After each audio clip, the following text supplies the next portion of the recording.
Sophie recited the number, and Tom dialed. After a brief conversation explaining the situation, he handed the phone to Sophie. Her mother's voice came through, worried but relieved. "Baby, are you sure you want to do this?" "Yes, Mom. They are nice. And I'm really scared of those boys." Rachel was quiet for a moment. "Okay, sweetheart. Thank you," she said, and Sophie knew she was talking to the bikers. "Thank you so much. You have no idea what this means." Tom took the phone back and spoke briefly with Rachel, giving her his number and promising to make sure Sophie got inside the school safely. When he hung up, he smiled at Sophie again. "Your mom's a good woman," he said. "She's just worried about you.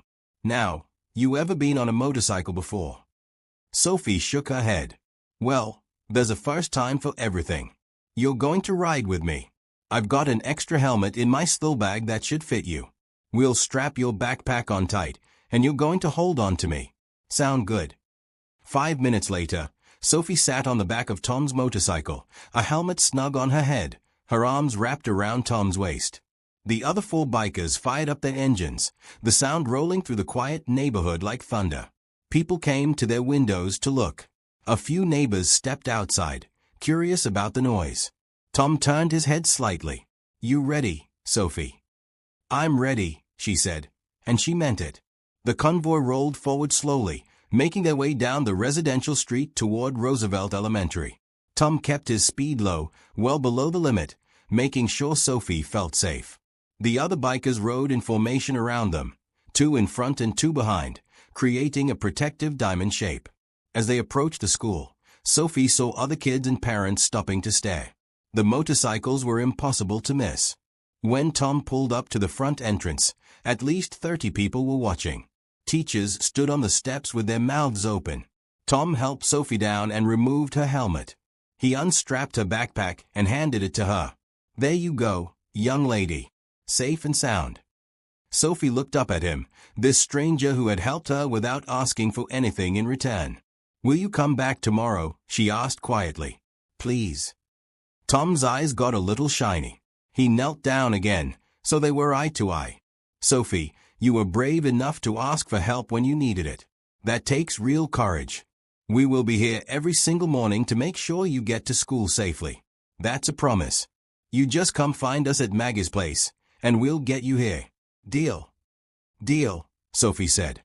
She threw her arms around Tom's neck and hugged him. Tom hugged her back, gentle and careful, like she was made of glass. When she let go and ran toward the school building, she turned back once to wave. All 5 bikers waved back. As Sophie disappeared through the school doors, Tom stood up and looked at his fellow riders. "Well, gentlemen," he said, his voice thick with emotion, "I think we just found our new purpose." The next morning, Sophie woke up before her alarm. She got dressed quickly, pulling on jeans and her favorite green sweater. Her mother was already in the kitchen, making a simple breakfast of toast and cereal. Rachel looked tired. She always looked tired these days, but she smiled when she saw Sophie. "You sure you want to do this again, baby?" Rachel asked, pouring orange juice into a chipped glass. "I can try to leave work a little later, walk you myself." "You can't, Mom. You'll get in trouble." Sophie sat down at the small table. "Besides," Tom promised. "He said he'd be there every morning." Rachel bit her lip. Sophie knew that look. It was the look her mother got when she wanted to say something but didn't know if she should.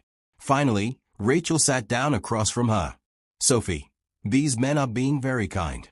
But we can't expect them to do this forever. They have their own lives. We need to be grateful, but we also need to be realistic." Tom said every morning, Sophie repeated stubbornly. "He promised." Rachel sighed but didn't argue. 20 minutes later, they both walked to Maggie's place together. Rachel had called in to start her shift 30 minutes late, which meant 30 minutes less pay, but she wanted to meet these men herself, wanted to look them in the eyes and make sure Sophie was truly safe.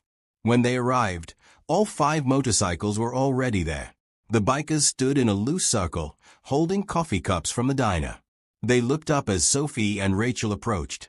Tom stepped forward immediately. "You must be Rachel. I'm Tom Harris."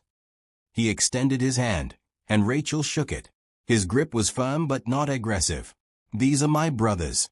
That's Mike, Carlos, Pete, and Randy. Each man nodded as his name was called. Up close, in the morning light, Rachel could see they weren't young men. Tom had to be in his late 50s at least. Mike looked about the same age. Carlos was maybe 4 to 5, with gray streaking through his black beard. Pete and Randy were younger, perhaps mid-30s, but they had the same weathered look as the others. "I don't know how to thank you," Rachel said. "Yesterday, when Sophie told me what happened, I almost couldn't believe it. People don't usually help like this. Not anymore." Tom's expression softened. Your daughter showed more courage yesterday than most grown men I know. She asked for help when she needed it. That's not something to take lightly. We meant what we said. We'll get her to school every morning, safe and sound. No charge, no expectations. Just neighbors helping neighbors." "But why?" Rachel asked. "You don't even know us." Tom was quiet for a moment. The other bikers shifted, glancing at each other.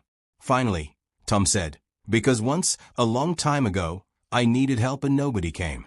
And I've been trying to make up for that ever since. Your daughter gave us a chance to do something good. That's a gift. Don't think of it as charity. Think of it as us being grateful for the opportunity." Rachel's eyes filled with tears. She nodded, not trusting herself to speak. Sophie grabbed her hand and squeezed it. "All right, Miss Sophie," Tom said, his voice brightening. "You ready for day 2? "Ready," Sophie said. This time, the routine was smoother. Sophie climbed onto the back of Tom's bike like she'd been doing it for years. The helmet fit perfectly. The other bikers mounted their rides. Rachel stood on the sidewalk, watching as her daughter rode away in a convoy of leather and chrome. When they arrived at Roosevelt Elementary, more people were waiting. Yesterday's spectacle had spread through the neighborhood like wildfire. Parents with phones out took pictures. Kids pressed against the school fence to get a better look. The principal, Mrs. Henderson, stood on the front steps with her arms crossed, but she was smiling. Tom helped Sophie down and walked her all the way to the entrance. Mrs. Henderson met them there. "Mr. Harris," she said, "I'm going to assume you have Miss Bennett's mother's permission for this arrangement." "Yes. Spoke to her myself, both yesterday and this morning. She's aware and approves." Mrs. Henderson studied Tom for a long moment. Then she smiled wider. "Good. Because I think what you're doing is wonderful. We've had problems with bullying in this neighborhood for months. The school board keeps promising more crossing guards, more supervision, but budgets are tight. Seeing you all here yesterday, and again today, it sends a message. It tells these kids that good people are watching out for them." "That's the plan," Tom said. Sophie hugged Tom again, then ran inside to her classroom. Tom walked back to his bike, but before he could mount up, 3 other parents approached him. They were tentative, nervous, but determined. A woman in work scrubs spoke first. "Mr. Harris, I'm Jennifer Patterson. My son is in 3rd grade. He's been getting picked on by the same group of boys Sophie mentioned. Is there any chance? I mean, would you consider helping him too? I work the night shift at the hospital. I can't walk him in the mornings." Before Tom could answer, a man in a construction vest stepped forward. "I'm Brian Mills. Same situation. My daughter Emily is terrified to walk to school. I have to be on the job site by 7. If there's anything you could do." A third parent, an older woman with kind eyes, added, "My grandson stays with me during the week. His name is Jordan. He's only in 2nd grade. Those boys have been threatening him for weeks." Tom looked at Mike, Carlos, Pete, and Randy. They all nodded without speaking. Tom turned back to the parents. "Give me your phone numbers," he said. "We'll figure out a route that gets all your kids to school safely. Nobody's child should be afraid to learn." By the end of the week, the Steelhearts were escorting 8 children to Roosevelt Elementary every morning. They developed a system, gathering at Maggie's place at 7:15, picking up kids at designated corners, riding in a slow convoy to the school, and making sure every child got inside safely. The diner owner, a woman named Maggie Chen, started giving them free coffee, saying it was the least she could do. The local news caught wind of the story. On Friday morning, a reporter and cameraman showed up at the school. They interviewed Tom, several parents, and even got permission to interview Sophie with Rachel's approval. "Why did you ask the bikers for help?" the reporter asked Sophie.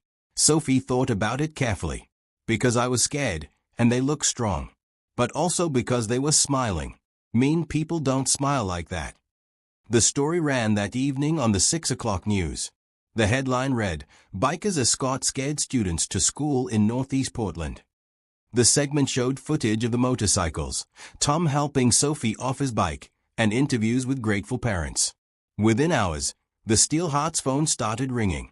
Parents from other neighborhoods wanted help. Local businesses called asking how they could contribute. A law firm offered free legal assistance if they ever needed it. An insurance company volunteered to cover liability policies for the rides. Tom sat in his small apartment that Friday night, overwhelmed. His phone buzzed constantly. His email, which he barely used, was full of messages. The Steelhearts had started as 5 guys who loved motorcycles and needed a sense of purpose. Now they were becoming something bigger. He thought about his daughter, Kelly. She would have been 22 now. She died when she was 12, hit by a car while riding her bike home from school. Tom had been at work, too busy with deadlines to pick her up like she'd asked. The guilt had nearly destroyed him. He'd lost his marriage, his job, almost lost his life to alcohol. The Steelhearts had saved him. These men, who rode together every weekend and looked out for each other, had given him a reason to keep going. But escorting Sophie and the other kids to school, this was different. This was healing something deep inside that he thought was broken forever. His phone rang. It was Rachel. "Tom, I just wanted to say thank you again. Sophie came home so happy today. She said she wants to start a kindness club at school, inspired by what you all are doing. She's writing about it for her class project." Tom felt his throat tighten. "She's a special kid, Rachel. You're raising her right." "I'm trying. It's hard doing it alone. But seeing good people like you step up, it makes me believe things can get better. Not just for Sophie, but for all of us." After they hung up, Tom sat in the quiet of his apartment. His phone buzzed again. Another parent asking for help. Another message of gratitude. Another chance to turn his grief into something meaningful. He picked up the phone and started making calls. If the Steelhearts were going to do this right, they needed to organize. They needed a plan. And they needed more help. By midnight, Tom had sketched out a basic framework for what he was calling the Guardian Ride program. He'd spoken to all the other Steelhearts members. They were all in, completely committed. Pete knew a guy who did non-profit paperwork. Carlos had connections with the local motorcycle community. Randy offered to build them a website. Mike said his sister-in-law was a teacher who could help them navigate school district regulations. It was starting to feel real. Bigger than 5 guys on motorcycles. Bigger than one scared little girl asking for help. It was starting to feel like a movement. 3 weeks into the Guardian Ride program, the Steelhearts were escorting 23 children to 3 different elementary schools in Northeast Portland. They had developed precise routes, safety protocols, and a scheduling system that would have impressed a logistics company. Tom kept a binder in his school bag with parent contact information, medical notes, and emergency procedures. The binder was Rachel's idea. She had shown up at Maggie's place one Saturday morning with a hand-drawn map of the routes and suggested ways to make them more efficient. She had a knack for organization that Tom appreciated. Within days, Rachel had become an unofficial coordinator for the program, fielding calls from new parents, updating schedules, and making sure nothing fell through the cracks. "You're really good at this," Tom told her one morning as she checked off names on her clipboard. "You ever do administrative work?" Rachel laughed, but it was a tired sound. "I stock shelves at a warehouse, Tom. Before that, I worked at a call center. Before that, I did retail. I keep applying for office jobs, but I don't have the right experience on paper. Nobody looks past the resume." Tom filed that information away. Rachel was smart, organized, and desperate for a better opportunity. There had to be something he could do about that. The media attention continued to grow. After the initial local news story, a Portland newspaper ran a feature article. Then a regional magazine picked it up. A blogger from Seattle wrote a piece that went viral on social media. Suddenly, the Steelhearts weren't just a local story. They were becoming a national conversation about community, safety, and how ordinary people could make a difference. With attention came support. Donations started arriving at the P.O. box Pete had set up for the program. Small amounts at first, $20 here, $50 there. Then larger checks started appearing. A retired teacher sent $500. A local business donated $1,000. An anonymous benefactor sent a check for $5,000 with a note that read, "For the kids. Keep writing." Tom called an emergency meeting at the Steel Hearts Clubhouse, a rented garage space on the edge of town where they stored tools and spare parts. All 5 original members were there, plus Rachel, who had become an essential part of the operation. "We need to talk about where this is going," Tom said. "We've got money coming in. We've got more requests for help than we can handle with just the 5 of us. We've got media attention. This thing is getting bigger than we ever imagined. Are you suggesting we stop?" Carlos asked, concerned. "No. I'm suggesting we grow. Properly. We need to become a real non-profit organization. We need insurance, structure, maybe even paid coordinators. We need to bring in more riders from other motorcycle clubs. We need to do this right." Mike nodded. "I'm in. Whatever it takes." "Me too," Randy said. Pete and Carlos quickly agreed. Everyone looked at Rachel. She had been quiet, chewing on her pen, staring at the notes she'd been taking. Finally, she looked up. "If we're going to do this, we need to be smart. We need a lawyer to set up the non-profit correctly. We need someone to manage the finances transparently, so people trust us. We need outreach to other schools and neighborhoods. And we need to make sure the kids always come first. Always. This can't become about us or about attention. It has to stay focused on keeping children safe." Tom smiled. "Rachel, you just outlined exactly what we need. You want to help us build this thing." Rachel blinked. "I'm a warehouse worker, Tom. I don't have credentials for nonprofit management. You've been managing this program for 3 weeks without a single mistake. You care about the kids. You understand what families need. That's worth more than any credential." Tom leaned forward. "I can't pay you yet. We don't have a budget for that. But when we do, when this organization gets on its feet, you'd be the first person I'd hire.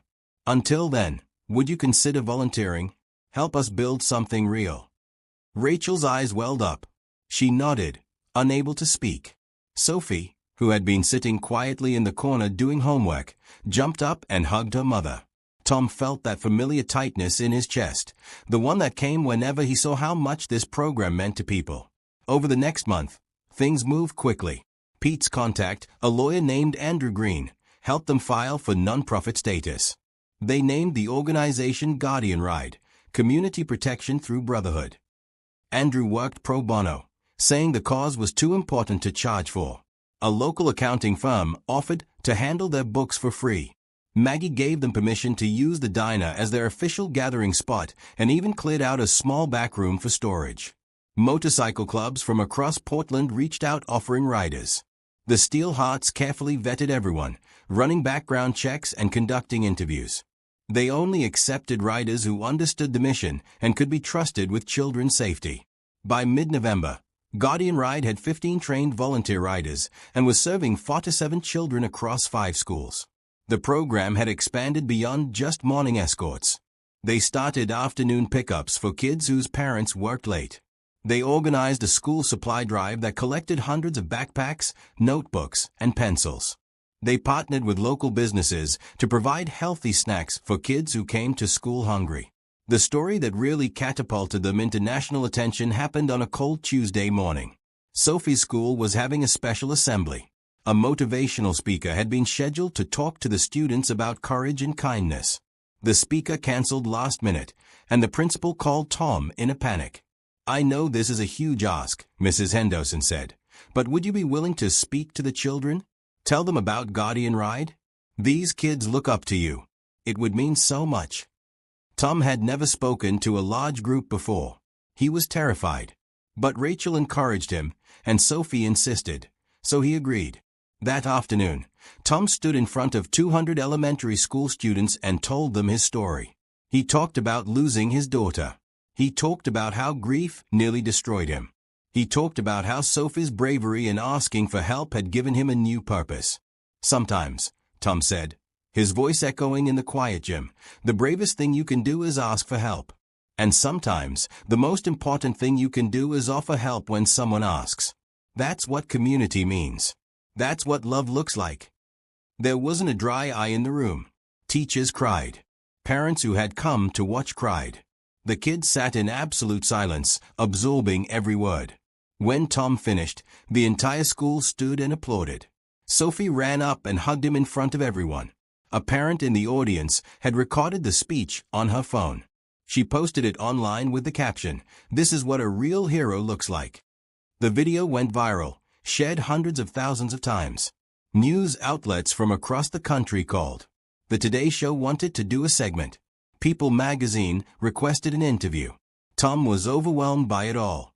He didn't feel like a hero. He was just a broken man trying to do something good. But Rachel helped him understand that the attention wasn't about him. It was about the message. It was about inspiring other communities to look out for each other. In the middle of all this growth and attention, something unexpected happened. A woman named Patricia Morrison reached out through the Guardian Ride website. She was the owner of Morrison Business Solutions, a medium-sized company that provided administrative services to other businesses. She had seen the news coverage and was deeply moved. Patricia asked to meet with Tom and Rachel. They met at a coffee shop in downtown Portland on a Saturday afternoon. Patricia was in her 60s, dressed professionally, with sharp eyes that missed nothing. "I'm going to be direct," Patricia said after introductions. "Your organization is growing rapidly, and you need professional help. But I'm not here about Guardian Ride. I'm here about you, Rachel." Rachel looked startled. "Me? I've watched how you've been managing this operation. The interviews show you in the background, coordinating, organizing, making sure everything runs smoothly. That takes skill. Real skill. My company needs an office coordinator. The job pays $4,000 to $5,000 a year, with benefits. Health insurance, paid time off, retirement matching. Normal business hours, Monday through Friday. I'd like to offer you the position." Rachel's mouth opened, but no sound came out. Tom reached over and squeezed her hand. "Why?" Rachel finally managed to ask. "You don't?" Patricia smiled. "I know you're raising a daughter by yourself. I know you're working a job that doesn't pay enough. I know you've been volunteering countless hours to help other families while barely keeping your own head above water. I know you have organizational skills that many people with fancy degrees don't have. And I know that if you're good enough for Tom Harris to trust with his mission, you're good enough for me to trust with my business. The question is, are you interested?" "Yes," Rachel said immediately. Then she laughed, tears streaming down her face. "Yes, absolutely yes. Thank you. Thank you so much." Patricia handed her a business card. "Come by Monday morning. We'll do the paperwork and get you started. Welcome to Morrison Business Solutions, Rachel." After Patricia left, Rachel sat in the coffee shop booth and cried. Tom ordered her another coffee and just let her process it. Sophie, who had been coloring at another table, came over and climbed into her mother's lap. "Why are you crying, Mommy?" Sophie asked. "Are you sad?" "No, baby," Rachel said, holding her daughter tight. "I'm happy. Really, really happy. Good things are happening to us. Finally." Tom watched them and thought about divine favor, about how one act of courage could start a chain reaction of blessings. Sophie had been brave enough to ask for help. That bravery had led to the Guardian Ride program. That program had given Rachel opportunities she never would have had otherwise. And now, Rachel's life was changing. Kindness was contagious. Hope was powerful. And love, real love, the kind that showed up and did the work, was changing lives throughout Portland. This was just the beginning. Rachel's first day at Morrison Business Solutions fell on a Monday in late November. She woke up early, not because she had to catch an early bus, but because she was too excited to sleep. She had bought a simple but professional navy dress from a thrift store, and Sophie had helped her pick out accessories. Her daughter was more excited than she was, if that was possible. "You look so pretty, Mommy," Sophie said, admiring her mother in the mirror. "Like a real business lady." Rachel laughed and kissed the top of her daughter's head. I am a real business lady now, baby. Thanks to some very kind people. Tom and the Steelhearts picked up Sophie for school as always. When Rachel arrived at the office, Patricia was waiting with a warm smile and a cup of coffee. The job was everything Patricia had promised, organized, professional, and respectful. Rachel's duties included scheduling, client communication, basic bookkeeping, and office management. Things she had been doing for Guardian Ride as a volunteer, but now she was being paid well to do them. Within 2 weeks, Patricia told Rachel she was the best hire she had made in 5 years. Within a month, Rachel received a first paycheck that allowed her to pay rent without anxiety and buy groceries without counting every penny. The feeling of security was overwhelming. Meanwhile, Guardian Ride continued to expand. As December approached, Tom received a call from Marcus Webb, the president of the West Side Riders, another motorcycle club in Portland.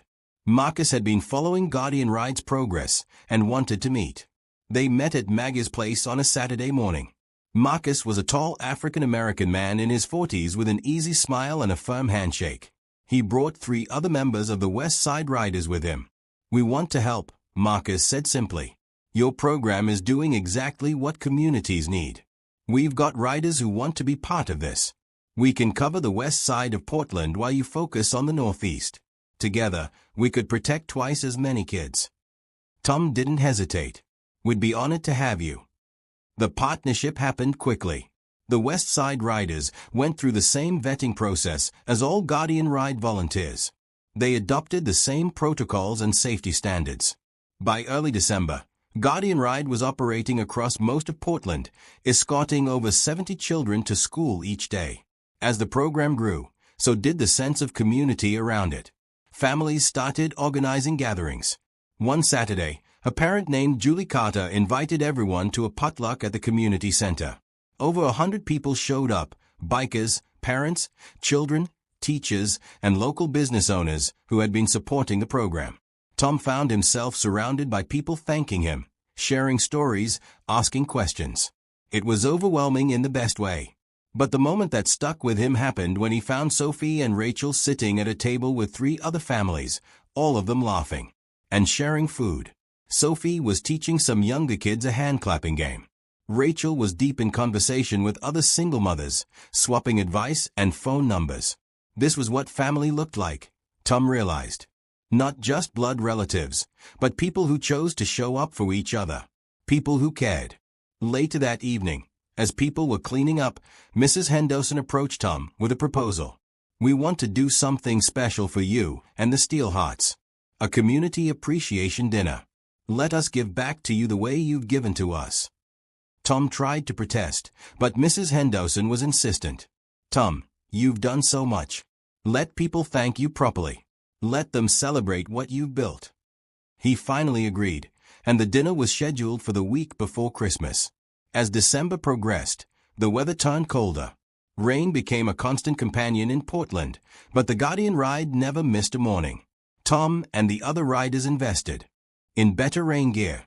Some of the parents donated tops and covers. Maggie started making hot chocolate for the kids on particularly cold mornings. One rainy Wednesday, something happened that tested the program in a new way. A child named Benjamin Morris, a quiet 8-year-old boy who had been riding with Guardian Ride for 3 weeks, didn't show up at his designated pickup point. Tom waited 5 minutes, then 10. Finally, he rode to Benjamin's apartment building. He found Benjamin and his mother, Christine, sitting on the stairs outside their apartment. Christine's eye was swollen, and she was crying. Benjamin clutched a small backpack, his face pale and scared. Tom approached carefully. Christine? What happened? Are you okay?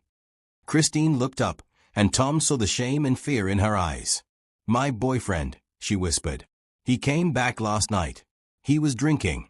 He got angry. We had to leave. We don't have anywhere to go. Tom felt anger rise in his chest, but he pushed it down. Anger wouldn't help them right now. Action would. He pulled out his phone and called Mike, who arrived within 10 minutes. Then he called Rachel. We need emergency housing for a mother and child. Domestic situation. Can you help? Rachel didn't ask questions.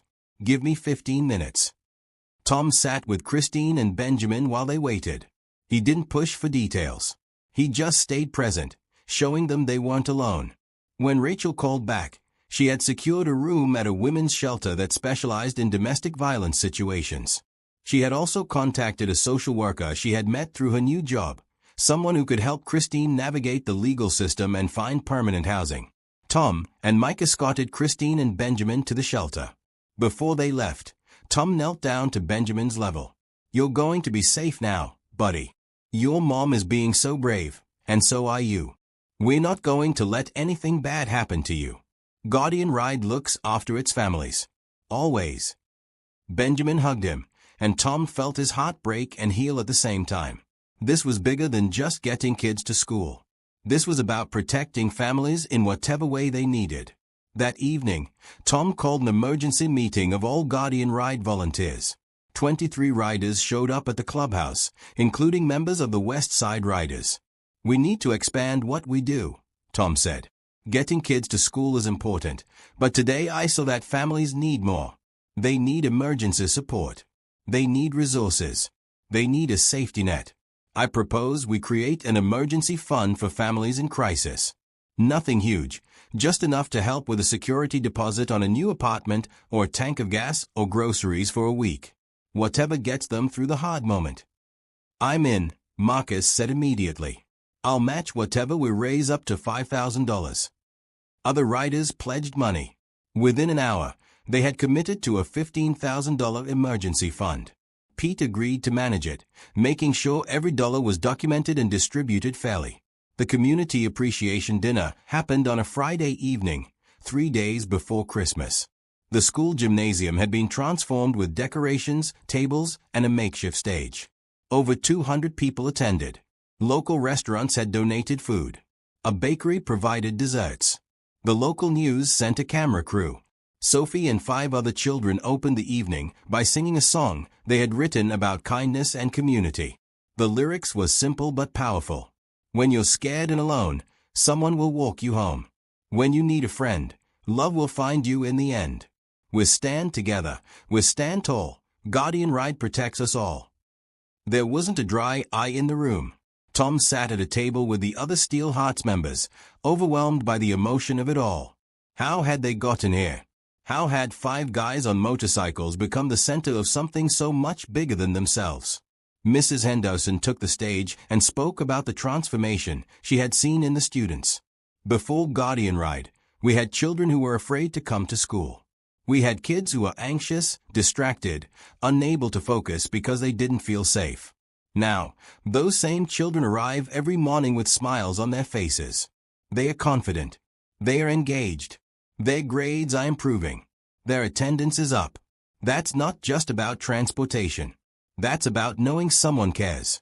That's about feeling protected and valued.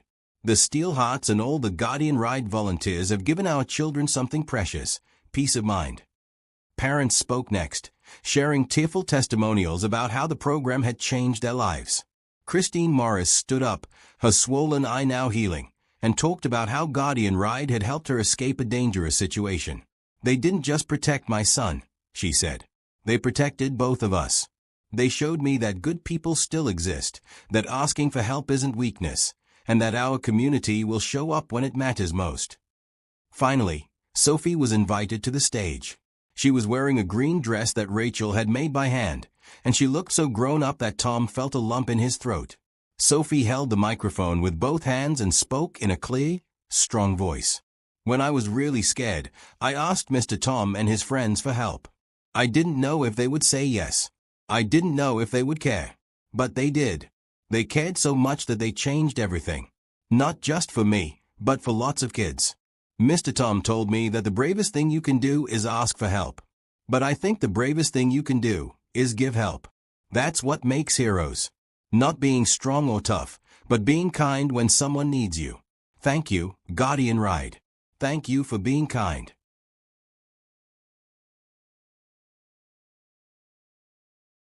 The gymnasium erupted in applause. Tom stood up, and before he knew what was happening, Sophie had run off the stage and jumped into his arms.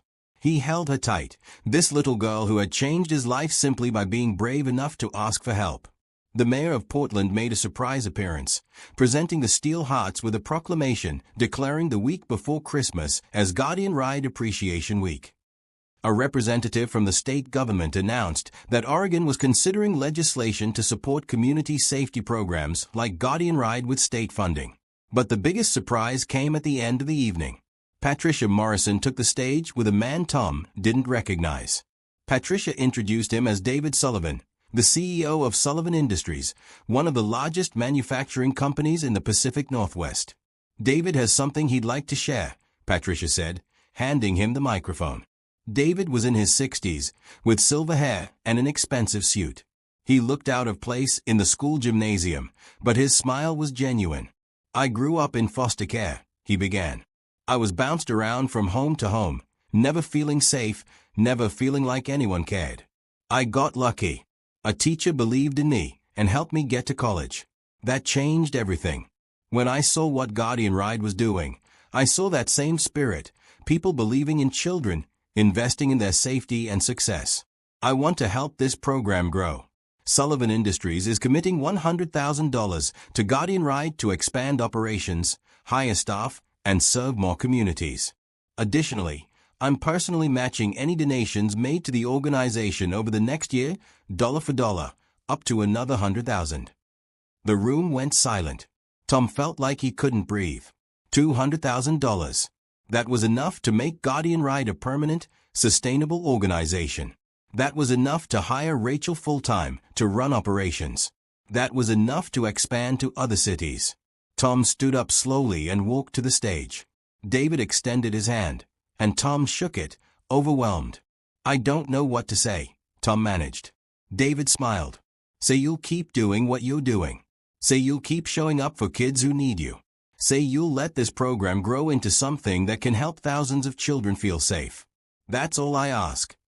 I promise, Tom said. We all promise.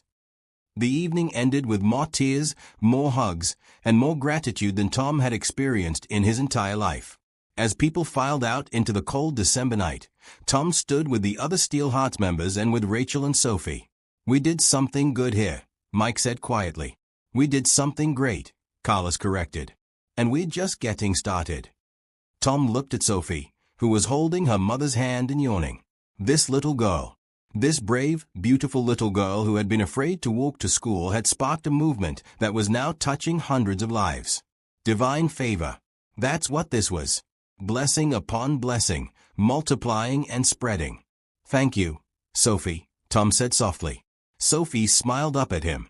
Thank you for saying yes, Mr. Tom. Thank you for helping me when I was scared. Always, Tom said. Always and forever. The donation from David Sullivan transformed Guardian Ride overnight. What had been a volunteer operation run out of coffee shops and garage spaces suddenly had real resources and real possibilities.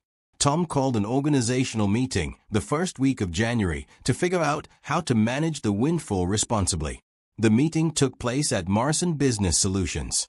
Patricia had offered her conference room for Guardian Ride to use whenever they needed it. 12 people sat around the large table. The 5 original Steel Hearts members, Marcus Webb, and 2 representatives from the West Side Riders, Rachel, Patricia, Andrew Green, the lawyer, and a financial advisor named Catherine Price, who had volunteered her services.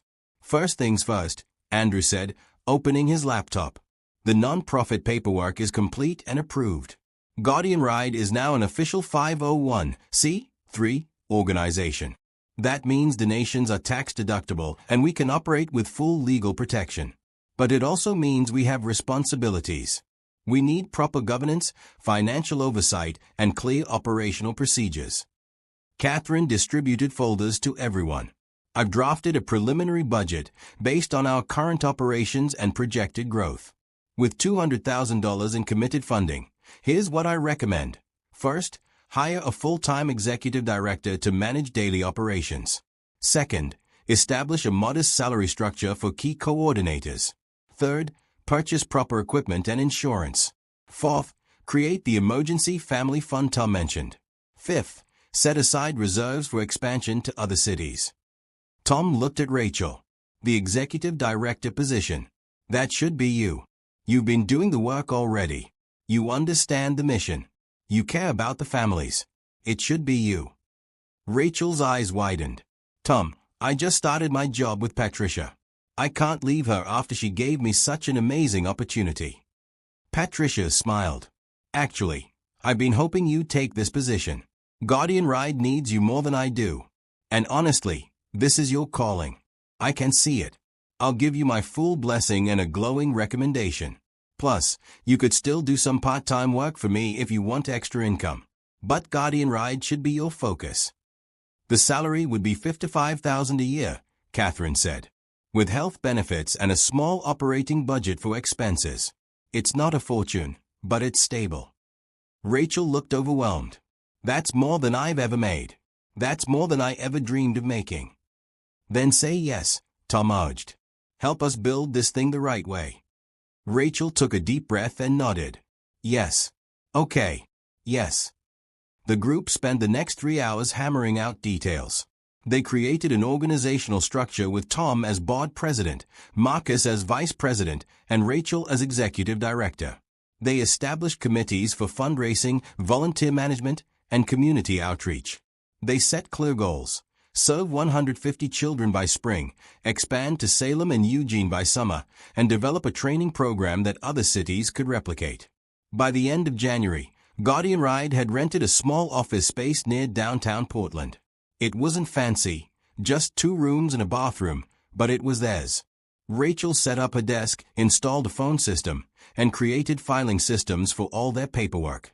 The walls were covered with photos of the children they served and maps showing their expanding routes. The Emergency Family Fund launched in February. The first recipient was a single father named Robert Chen, whose car had broken down, preventing him from getting to work. Guardian Ride paid for the repairs, $800, which allowed him to keep his job. The second recipient was a grandmother raising her 3 grandchildren who needed help with utility bills during an unexpected cold snap. Guardian Ride covered $200, enough to keep her heat on. Word spread quickly. Families knew that if they were in trouble, Guardian Ride would help. Not with judgment, not with conditions, just with whatever support they could provide within reason. Tom established a simple rule: if a family is in crisis and we can help without enabling harmful behavior, we help. Period. In March, something unexpected happened. A national morning show called. They wanted to feature Guardian Ride as part of a series on Americans who care. They would fly Tom, Rachel, and Sophie to New York, put them up in a hotel, and interview them on live television. Tom was terrified of flying and had never been to New York. Rachel had never been on a plane. Sophie was so excited she could barely sleep for a week. They decided to go, knowing the exposure could help the program reach more people. The taping happened on a Tuesday morning. The host was warm and genuine, asking thoughtful questions about how the program started and what it had accomplished. When Sophie told the story of asking the bikers for help, the studio audience applauded. When Tom talked about losing his daughter and finding new purpose, there were tears. The segment ended with the host announcing that the show was donating $25,000 to Guardian Ride. Additionally, a major motorcycle manufacturer that sponsored the show pledged to donate safety equipment and helmets to the program. The exposure was incredible. Within 24 hours of the segment airing, Guardian Ride's website crashed from traffic. Rachel's phone rang constantly. Donations poured in from across the country. Motorcycle clubs from Texas, Florida, Ohio, and California reached out wanting to start their own Guardian Ride chapters. Parents from dozens of cities asked when the program would expand to their communities. Tom sat in the small Guardian Ride office, watching Rachel field phone calls with impressive professionalism, and realized they had reached a tipping point. This was going to be much bigger than Portland. This was going to be national. "We need help," he told Marcus during a board meeting. "We can't manage this growth with our current team. We need to bring in people who understand how to scale nonprofit organizations." Marcus nodded. "I know someone. My sister works in nonprofit management. She's helped organizations grow from local to national. Let me reach out." Marcus's sister, Angela Webb, met with them the following week. She was impressive, smart, experienced, and passionate about their mission. She reviewed their operations, asked pointed questions, and delivered her assessment. You've done an amazing job building something authentic and effective. But if you want to go national, you need infrastructure. You need regional directors, standardized training programs, quality control systems, and a sustainable funding model. You need to think bigger. How do we do that? Rachel asked. Angela smiled. You hire me to help you. I'd be willing to come on board as Director of Expansion. I can build the systems you need and train regional teams. But I need you to commit to growth. Are you ready for Guardian Ride to become a national organization? Tom looked around the table at the people who had become his family: Mike, Carlos, Pete, Randy, Marcus, Rachel, Patricia. He saw determination in every face. He thought about Sophie, about Benjamin Morris, about the 73 children they were currently serving. He thought about the thousands of children across America who might benefit from what they had built. Yes, Tom said. We're ready. Let's do this right. Angela came on board in April. Within weeks, she had developed a comprehensive expansion plan. Guardian Ride would establish regional chapters, each led by vetted local motorcycle clubs who would go through intensive training. Each chapter would have to meet strict safety standards, pass background checks, and demonstrate commitment to the mission. Angela created operations manuals, training videos, and support systems. The first expansion chapter launched in Salem, Oregon in May. The second opened in Eugene 2 weeks later. By June, Guardian Ride had chapters in 3 Oregon cities and was serving over 250 children. But the growth that meant the most to Tom happened quietly, behind the scenes. Rachel had hired 2 part-time staff members to help manage operations. One was Christine Morris, the mother who had escaped domestic violence with Guardian Ride's help. Christine had completed a paralegal training program and was now coordinating the Emergency Family Fund with compassion and efficiency. The other hire was Robert Chen, the father whose car Guardian Ride had repaired. Robert was a former IT professional who had fallen on hard times. Rachel brought him on to manage the website, database systems, and technology infrastructure. He was brilliant at it, bringing organization and efficiency to their digital operations. You're giving people second chances, Patricia observed during a lunch meeting with Rachel and Tom. You're not just helping children get to school. You're lifting entire families out of desperation and into hope. That's what kindness does, Rachel said. It multiplies. Someone showed kindness to us, so we show kindness to others. It keeps spreading. In late June, David Sullivan visited the Guardian Ride office. He had been following their progress and wanted to see the operation firsthand. He spent an entire day shadowing Rachel, observing morning escort routes, and talking with families. At the end of the day, he sat down with Tom and Rachel in the small office. I'm impressed, he said. You've taken the resources I provided and multiplied their impact tenfold. You've built something sustainable and scalable. I want to increase my support. We're incredibly grateful for what you've already done, Tom began, but David held up his hand. Let me finish. Sullivan Industries wants to become your primary corporate sponsor. We'll commit $200,000 annually for the next 3 years. Additionally, I'm going to challenge other business leaders in my network to support Guardian Ride. I believe we can secure commitments for at least $500,000 in annual funding within the next year. Rachel looked like she might faint. Tom felt his heart racing. That level of funding would allow Guardian Ride to expand to dozens of cities, hire more staff, and serve thousands of children. Why? Tom asked. Why are you doing this? David's expression grew serious. Because when I was a kid, nobody protected me. Nobody made sure I was safe. I survived, but I shouldn't have had to just survive. Every child deserves to feel protected. Your organization does that. It matters. More than you know. He stood and shook their hands. Keep doing what you're doing. Keep showing up. Keep letting kindness lead. The resources will follow. After David left, Tom and Rachel sat in silence for a long moment. Finally, Rachel spoke. Do you remember that morning when Sophie asked you for help? Do you remember how scared she was? I remember everything about that morning, Tom said. That one moment of courage. That one decision to say yes. Look what it became. Look at how many lives have changed. Tom thought about divine favor again, about how blessings multiplied when you were faithful with what you were given. They had started with 5 motorcycles and a scared little girl. Now they had an organization that was changing communities across multiple states, with the potential to go national. "It's not about us," Tom said quietly. "It's about being available when people need help. It's about showing up. It's about letting love lead instead of fear." Rachel nodded. "And it's about believing that good things can happen. That people will help. That hope is real." They sat together in the small office as the summer sun set outside the window, grateful for unexpected generosity, humbled by how far they had come, and excited about how many more children they would be able to protect. The journey was just beginning.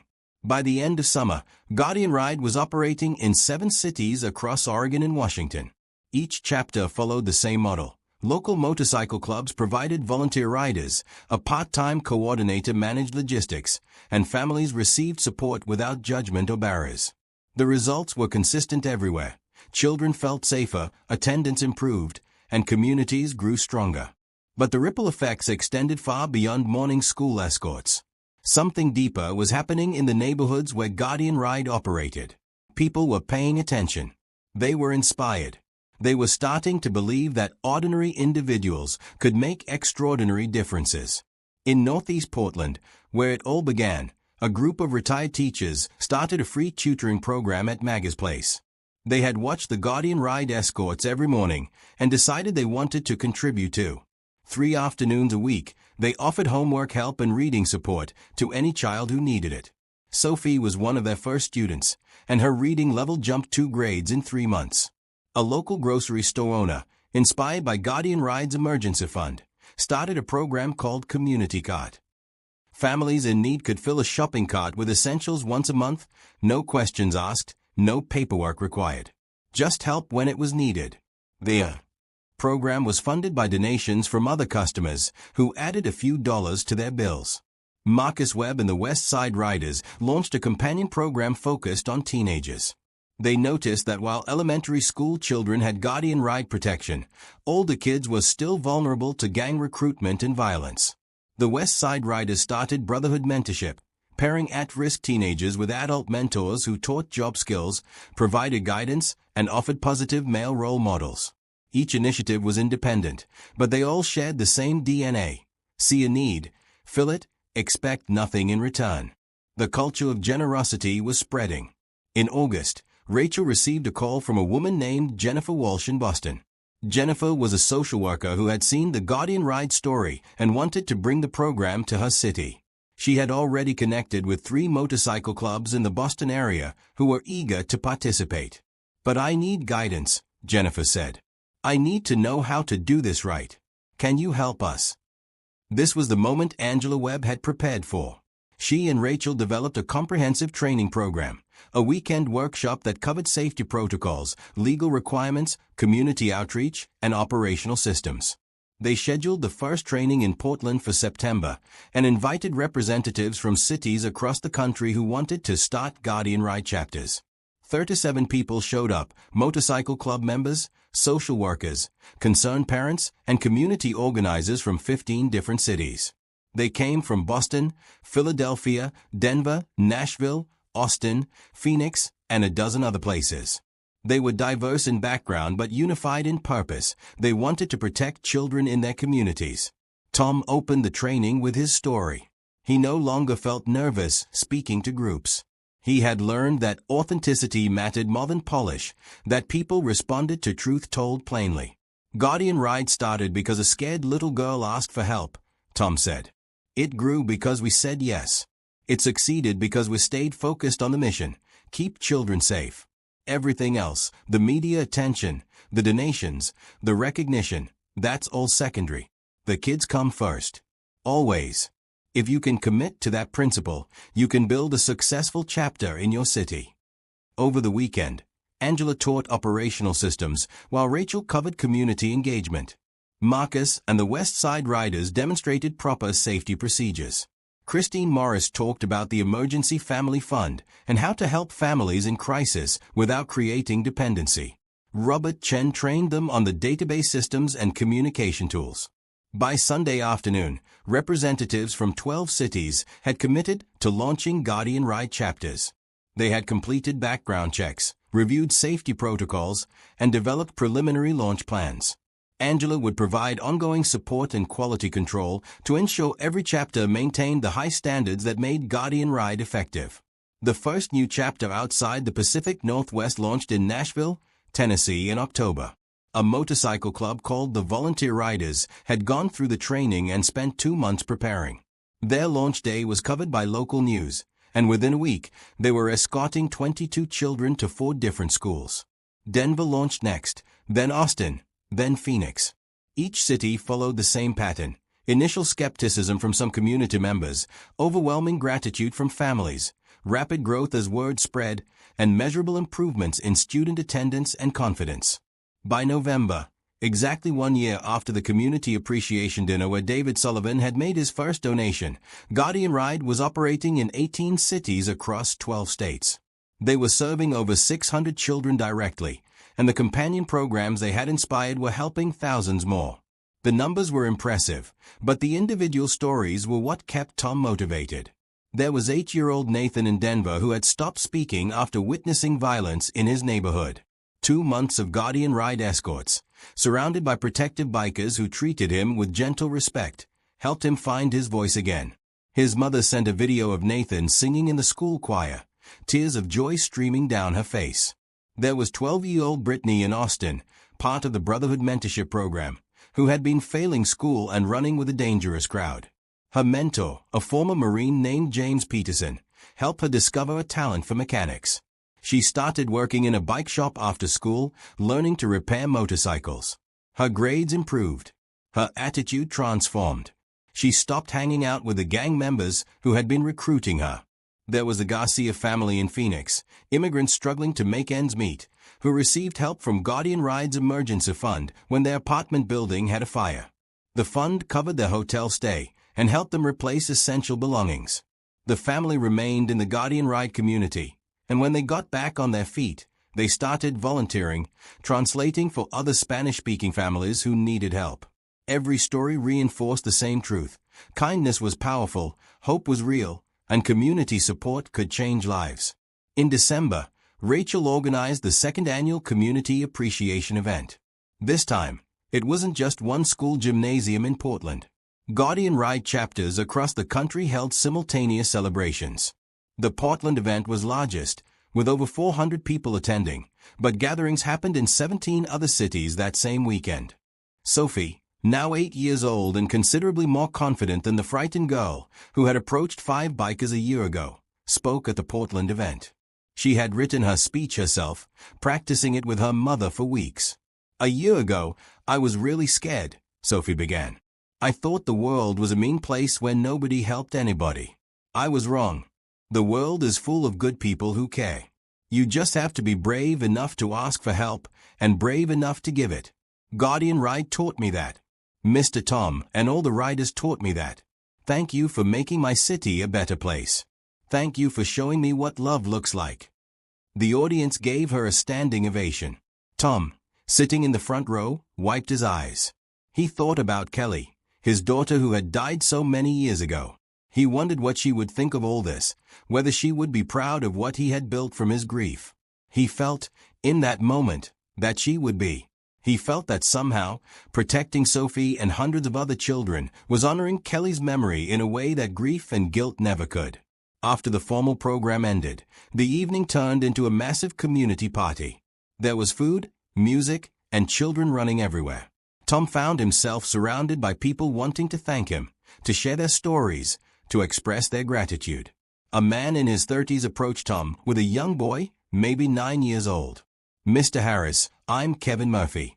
This is my son, Jacob. We're from Seattle. We just moved there, and Jacob was having a hard time adjusting. Then we found out about Guardian Ride. The Seattle chapter has been escorting Jacob for 3 weeks now. It's changed everything for him. For us." Jacob looked up at Tom with serious eyes. "Thank you for starting this. The riders in Seattle are really nice. They make me feel safe." Tom knelt down to Jacob's level, just like he had with Sophie over a year ago. "You know what, Jacob? You're safe because good people decided to show up for you. Remember that. And someday, When you're older, you show up for someone else. That's how this works. We take care of each other. Jacob nodded solemnly, and Tom knew the lesson had landed. This was how cultures changed. Not through grand gestures or government programs, but through person-to-person connection, through ordinary people choosing to care. Later in the evening, Tom found a quiet corner where he could watch the celebration without being in the center of it. Rachel found him there, holding a cup of punch and smiling. "Pretty amazing, isn't it?" she said, surveying the crowd. "All of this started because my daughter asked you for help." "All of this started because Sophie was brave," Tom corrected. "And because you raised her to believe that good people exist." "Do you ever think about how different our lives would be if she hadn't asked? If you had said no?" Tom considered the question. "I think about it sometimes. I'd probably still be a broken man drinking too much, riding my motorcycle with no purpose. You'd still be working yourself to exhaustion for minimum wage. Sophie would still be scared. Instead, look at us. Look at what happened." "Divine favor," Rachel said softly. "That's what my grandmother would have called it. When you step out in faith, when you're willing to help, blessings multiply." "Your grandmother was a wise woman." They stood together in comfortable silence, watching children play, watching families laugh, watching a community that had been strengthened by simple acts of kindness repeated over and over. David Sullivan found them in their corner and joined them. "I wanted you to know," he said, "that I've secured commitments from 7 other CEOs to support Guardian Ride. Combined with Sullivan Industries' ongoing funding, you'll have stable resources for at least the next 5 years. You can plan for real growth." Tom shook David's hand firmly. "You've changed so many lives. I hope you know that." "You changed the lives," David said. "I just provided resources. There's a difference. Anyone with money can write a check. What you've built, the culture of care and protection, that's rare. That's special. I'm honored to support it." As the evening wound down and families started heading home, Sophie ran up to Tom and hugged him. "Best day ever," she declared. "Did you see how many people came? Did you see all the kids?" "I saw, sweetheart. It's pretty wonderful." "Next year will be even bigger," Sophie said confidently. "We're going to help even more people. Right, Mr. Tom?" "Right, Sophie. Even more people." She ran off to find her friends, full of energy and joy, completely transformed from the frightened child she had been. Tom watched her go, marveling at resilience, at courage, at how quickly children could heal when they felt safe. The ripple effect continued to spread, touching lives in ways both measurable and invisible, creating a wave of kindness that showed no signs of stopping. January brought cold rain to Portland and a moment of reckoning for Tom Harris. On a gray Tuesday afternoon, as he sat in the Guardian Ride office reviewing expansion plans with Rachel, his phone rang. The number was unfamiliar, but something made him answer. "Tom Harris speaking. This is Laura Patterson. I don't know if you remember me." Tom's breath caught. Laura Patterson, his ex-wife, Kelly's mother. He hadn't spoken to her in almost 10 years, not since the divorce became final and they had gone their separate ways, both too broken by grief to help each other heal. "Laura, I remember.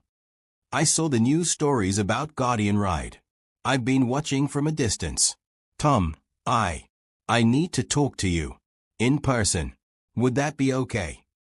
They met 2 days later at a coffee shop downtown, neutral territory that held no memories. Tom arrived early, nervous in a way he hadn't felt in years. When Laura walked in, he was struck by how different she looked. Older, yes, but also softer somehow. The hard edge of grief that had defined her for so long seemed to have smoothed out. They sat across from each other, coffee cups between them, years of silence hanging in the air. "You look good," Laura said finally. "Healthy. Happy, even." "I'm doing better," Tom admitted. "It took a long time. How are you?" "I'm okay. I remarried 3 years ago. A good man named Richard. We have a quiet life in Seattle. I work at a library. It's peaceful." She paused. "But I've been carrying something heavy, Tom. Something I need to say." Tom waited, his heart pounding. "I blamed you for Kelly's death. You know that. I said terrible things. I told you it was your fault because you didn't pick her up that day. I let that blame destroy our marriage and push you away." Laura's eyes filled with tears. "But it wasn't your fault. It was an accident. A horrible, senseless accident. And I'm so sorry for the pain I added to your pain. I'm sorry for making you carry that guilt." Tom felt something crack open inside his chest. He had carried the weight of Laura's blame for so long that it had become part of him, a familiar burden he barely noticed anymore. Hearing her release him from it was overwhelming. "I blamed myself," Tom said, his voice rough. "I still do, sometimes. If I had just left work 15 minutes earlier. If I had just—" "Stop," Laura said gently. "You can't live in the phoneless. I learned that the hard way. Kelly died because a driver ran a red light and hit her. Not because of anything you did or didn't do. We both need to accept that." They talked for 2 hours, processing years of grief, anger, and regret. Laura told him about her therapy, about how she had slowly learned to forgive herself and others. Tom told her about Guardian Ride, about Sophie, about how protecting other children had given him a reason to keep living. "She would be so proud of you," Laura said, wiping her eyes. "Kelly would love what you're doing. She always had such a big heart. She would want you to be helping children." Tom felt tears streaming down his face. "I think about her every day. Every single day." "Me too. But Tom, I also think about her smiling. About her laugh. About the joy she brought to the world in her 12 years. That's what I try to focus on now. Not the loss, but the gift we had in knowing her." Before they parted, Laura hugged him. It was the first physical contact they'd had in a decade, and it felt like a door closing on the past and another opening to the future. "Thank you for calling," Tom said. "Thank you for giving me this." "Thank you for surviving," Laura replied. "Thank you for turning your grief into something beautiful." Tom drove back to the Guardian Ride office feeling lighter than he had in years. When he walked in, Rachel took one look at his face and asked what happened. He told her everything. Rachel listened without interrupting, and when he finished, she reached across a desk and squeezed his hand. "That took so much courage for her to do," Rachel said, "and so much strength for you to hear." "I didn't realize how much I needed it," Tom admitted. "I've been carrying her blame on top of my own guilt for so long. It became part of who I was. Now I feel like I can finally breathe." "This is what healing looks like," Rachel said. "It's messy and it takes time, but it happens. You've been healing other people for over a year, Tom. Maybe it was time for you to receive some healing too." That evening, Tom went to the clubhouse where the Steelhearts still gathered regularly. Mike, Carlos, Pete, and Randy were already there, working on their motorcycles and drinking coffee. When Tom walked in, they could tell something had shifted. "You okay, brother?" Mike asked, setting down his wrench. Tom sat down on an old couch and told them about meeting Laura. These men had been there through his darkest days. They had literally saved his life when he was drowning in alcohol and grief after the divorce. They deserved to know. "That's heavy," Carlos said when Tom finished. "But good heavy. Healing heavy." "I never told you guys the whole story," Tom said slowly. "About Kelly. About what happened that day." "You don't have to," Pete said quickly. "No, I want to. I need to." Tom took a deep breath. "Kelly called me that afternoon from school. She asked if I could pick her up. She said she didn't want to ride her bike home because it looked like rain. I was in the middle of a project at work, trying to meet a deadline. I told her I couldn't leave, that she should just ride home and she'd be fine. 20 minutes later, she was dead." The room was silent. Tom continued, his voice steady but full of emotion. "A driver ran a red light at the intersection 2 blocks from our house. Hit Kelly directly. She died instantly. I got the call at work.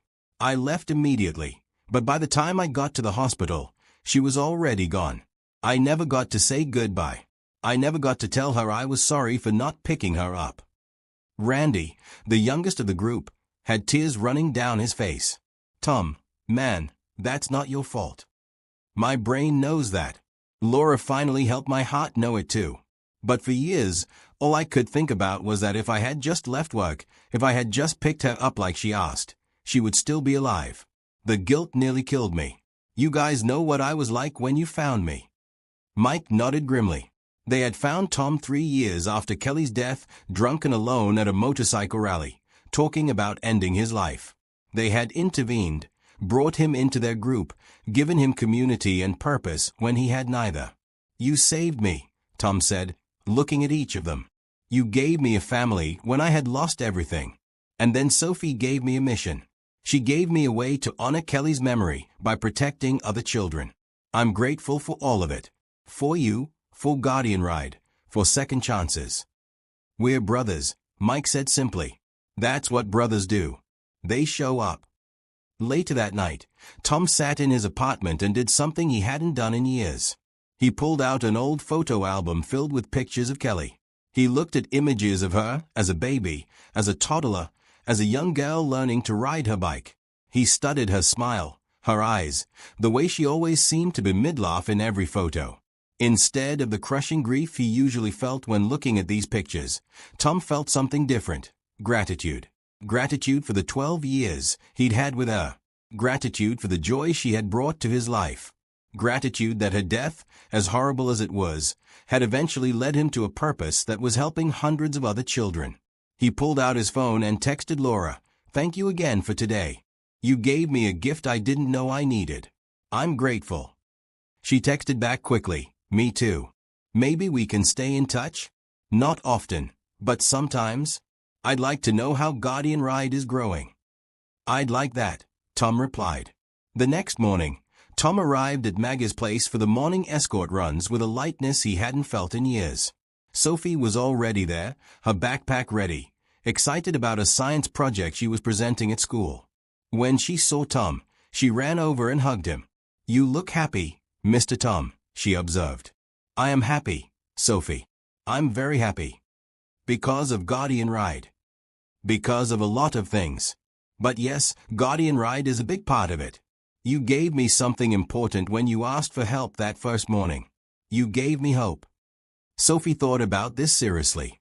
"My mom says that when bad things happen, we have two choices. We can let the bad things make us mean and sad, or we can let them teach us how to help other people. You chose to help other people." Tom was stunned by the wisdom coming from this 8-year-old. "Your mom is very smart. And yes, that's exactly what I chose.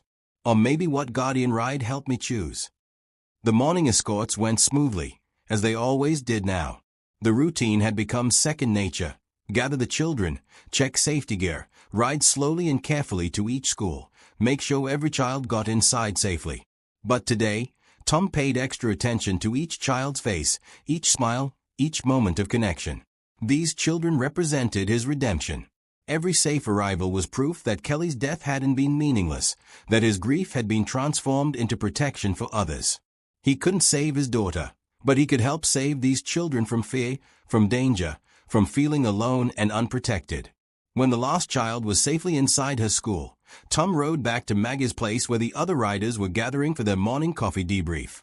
Marcus Webb was there, having ridden over from the west side to discuss expansion plans. "You seem different today," Marcus observed. "Something good happened?" Tom smiled. "Yeah, something really good. I'll tell you about it sometime. But right now, I just want to say thank you. To all of you. For showing up every day. For caring about these kids. For building something that matters. We're just following your example, brother," Marcus said. "You showed us what was possible." "No," Tom corrected. "Sophie showed us what was possible. She had the courage to ask for help. I just had the sense to say yes." Later that week, Tom did something he had been thinking about for months. He called Angela Webb and proposed a new initiative. Guardian Ride would create a grief support program for families who had lost children. They would partner with counselors and therapists to provide resources, support groups, and community for parents navigating the impossible pain of child loss. "It's needed," Tom explained. "I know from experience how isolating that grief is. How it can destroy you if you don't have support. We already building communities around the children we protect. Let's also build communities around the families who are suffering." Angela agreed immediately. Within a month, the first Guardian Ride grief support group launched in Portland, facilitated by a licensed therapist and supported by Tom and other Steel Hearts members who had experienced significant loss. 8 parents attended the first meeting. By the third meeting, there were 15. Tom shared his story with the group: Kelly's death, his guilt, his near destruction, his eventual healing through service and community. Other parents shared their stories too: children lost to illness, accidents, violence, and tragedy. The room was heavy with pain, but also with hope. Hope that healing was possible. Hope that grief didn't have to be the end of the story. A mother named Jennifer approached Tom after one meeting. "Thank you for starting this. Thank you for showing us that life can have meaning again, even after losing a child. I lost my son 2 years ago, and I've been barely surviving. Seeing what you've built, hearing your story, it's the first time I felt like I might actually be okay someday." Tom hugged her, and they both cried. This was the fullness of redemption, not just transforming his own grief, but walking alongside others through theirs, offering the hope he had found, proving that second chances were real. That night, Tom wrote in a journal he had started keeping. He wrote about Laura's forgiveness, about Kelly's memory, about Sophie's courage, about the 800 children Guardian Ride was now serving across the country. He wrote about grief and healing, about guilt and grace, about how love could redeem even the darkest losses. He ended the entry with a simple prayer, something he hadn't done in years: "Thank you for second chances. Thank you for turning my grief into purpose. Thank you for these children, these families, this community. Help me to keep showing up. Help me to keep saying yes. Help me to honor Kelly by protecting others." The healing wasn't complete. It probably never would be. But it was happening, day by day, child by child, act of kindness by act of kindness. Tom was learning that redemption wasn't a moment, it was a process. And he was grateful to be walking that process surrounded by people who loved him and a mission that gave him meaning. The past had been faced. The pain had been acknowledged. The guilt had been released. Now, the future stretched ahead with possibilities that Tom had never imagined when Sophie first approached him that October morning over a year ago. He was ready. He was healing. And he was determined to help as many others heal as he possibly could. Spring arrived in Portland with cherry blossoms and longer days, and Guardian Ride entered its busiest season yet. Angela Webb's expansion strategy was working beyond anyone's expectations. By April, the program operated in 31 cities across 17 states. Over 1,000 children received daily escorts to school, and the companion programs, tutoring, mentorship, grief support, and emergency assistance, were serving thousands more. Rachel sat in the Guardian Ride office, now expanded to include 4 rooms and 3 full-time staff members, reviewing quarterly reports. The numbers were staggering, but also deeply personal. Behind every statistic was a child who felt safer, a family that received help when they needed it most, a community that had grown stronger through connection and care. Christine Morris, who had grown into her role coordinating the Emergency Family Fund, knocked on Rachel's door with an update. "We've helped 43 families this quarter. Most common needs are rent assistance, utility payments, and car repairs. Total expenditure, $32,000. We're well within budget."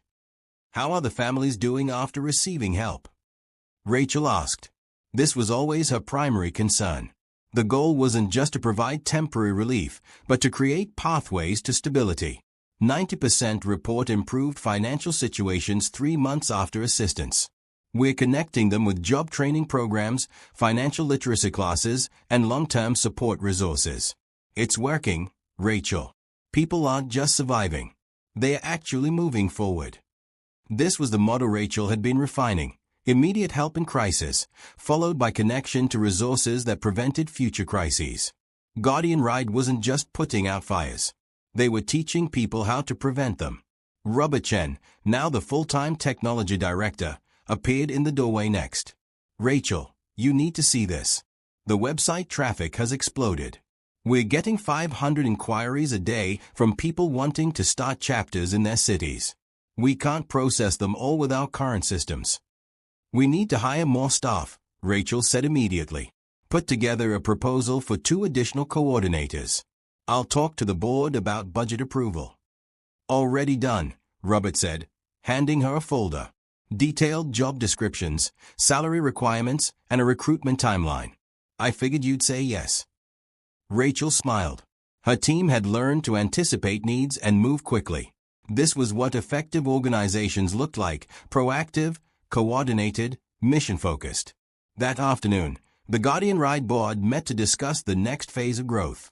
Tom, Marcus, Angela, Patricia, David Sullivan, and 3 other community leaders sat around Patricia's conference room table. The mood was excited but also cautious. Rapid growth brought opportunities but also risks. "We're at a crossroads," Angela said, pulling up a presentation on the screen. "We can continue growing organically, adding cities as local leaders emerge and resources allow. Or we can scale intentionally, targeting specific cities with high need and proactively recruiting leadership. Both approaches have merit." David Sullivan leaned forward. "What would intentional scaling require?" "Significant investment. We'd need regional directors, a comprehensive training facility, enhanced technology infrastructure, and substantial operating capital.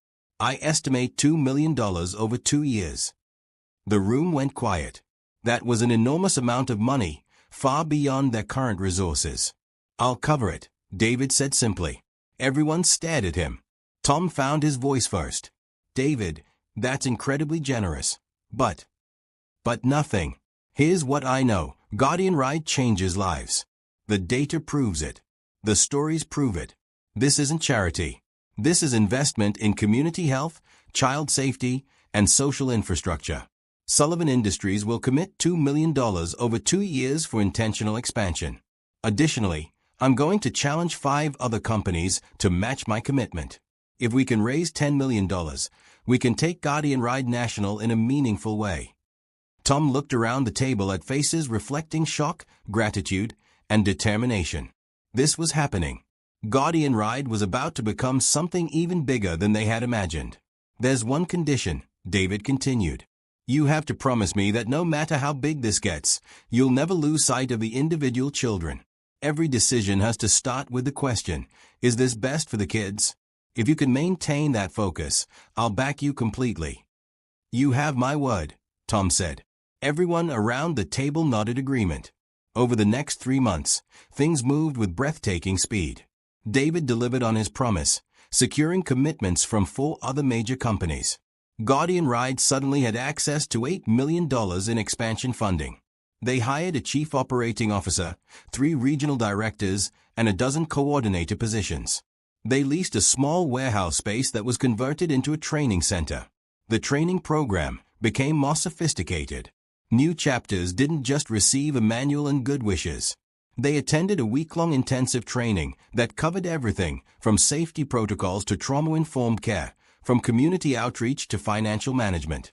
Angela insisted on high standards, and she wasn't afraid to reject applicants who didn't meet them. "Quality over quantity," she repeated constantly. "One excellent chapter is better than 10 mediocre ones. Our reputation depends on consistency and safety." By the end of summer, Guardian Ride operated in 63 cities across 28 states.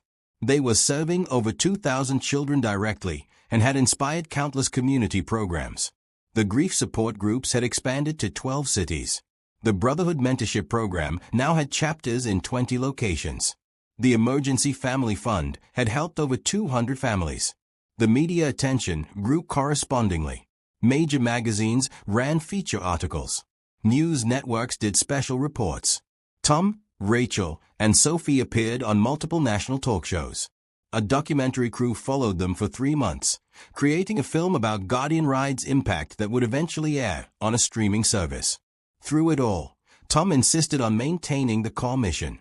Every Monday morning, he still rode with the Portland chapter, escorting children to school. He still attended the grief support groups. He still answered his phone when families needed help. No matter how big Guardian Ride became, he remained connected to the individuals they served. Sophie, now 9 years old, had become something of a spokesperson for the program. She spoke at events, participated in fundraising campaigns, and served as a powerful reminder of why Guardian Ride existed. But Rachel was careful to protect her daughter's childhood. Sophie wasn't pushed into the spotlight. She participated because she wanted to, because she understood the importance of the mission. "Do you ever regret asking those bikers for help?" a reporter asked Sophie during one interview. Sophie looked thoughtful. "No. I was scared, but I asked anyway. And look what happened. Thousands of kids feel safe now. My mom has a good job. Mr. Tom isn't sad anymore. Good things happened because I was brave for just a minute. That's pretty cool." The reporter smiled. "What would you say to other kids who are scared to ask for help?" "I'd say that good people are everywhere. You just have to find them and be brave enough to ask. And if you're a grown-up, be the person that kids can ask. Be like Mr. Tom. Say yes when people need help." The segment went viral, shared millions of times across social media. Sophie's simple wisdom resonated with people across the country. She received thousands of letters from children telling her about times they had asked for help or offered it. Rachel kept every letter in boxes in their apartment, documenting the impact one child's courage had created. In September, the National Association of School Principals invited Tom to speak at their annual conference. 2,000 educators from across the country attended his keynote address. Tom talked about Guardian Ride, but more broadly, he talked about the power of community investment in child safety. "Schools can't do this alone," Tom said. "Parents can't do this alone. Law enforcement can't do this alone. It takes entire communities deciding that children matter, that their safety and well-being are everyone's responsibility. Guardian Ride works because we mobilized community members who were already there, who already cared, and gave them a structure to channel that care into action. Every community has people like that. Your job as educators is to help identify them and empower them." The response was overwhelming. Principals returned to their districts and started reaching out to local community organizations. Within months, Guardian Ride received hundreds of inquiries from schools wanting to partner with local groups to create safety programs. But the moment that meant the most to Tom happened quietly, away from media and attention. He received a letter from Laura, his ex-wife. She had been following Guardian Ride's growth and wanted him to know something. "Tom," the letter read, "I've been volunteering with the Guardian Ride Grief Support Group in Seattle. Being with other parents who lost children has helped me heal in ways I didn't think possible. But more than that, seeing what you built from our shared grief has given Kelly's death a meaning I never thought I'd find. You took the worst thing that ever happened to us and transformed it into protection for thousands of children. That's not just redemption. That's grace. I'm proud of you. I'm grateful for you. And I think Kelly would be too. Thank you for showing me that hope is real." Tom read the letter 3 times, tears streaming down his face. This was what healing looked like in its fullness, not the absence of pain, but the transformation of it into something meaningful, something that served others. He called Laura and they talked for an hour, sharing updates on Guardian Ride and her life in Seattle. They weren't going to rebuild their marriage. Too much had happened, and they were both different people now. But they could be friends. They could honor Kelly's memory together. They could support each other's healing. That evening, Tom gathered with the Steelhearts at their clubhouse. Mike had just completed his first year leading Guardian Ride's training program for new riders. Carlos had been appointed regional director for the Pacific Northwest. Pete was managing the nonprofit's finances with remarkable skill. Randy had become the primary liaison with law enforcement agencies, building relationships that helped Guardian Ride operate smoothly in every city. These men had been there when Tom was broken. They had saved his life. And now, together, they were saving hundreds of other lives. The bond between them had deepened from friendship into something more profound.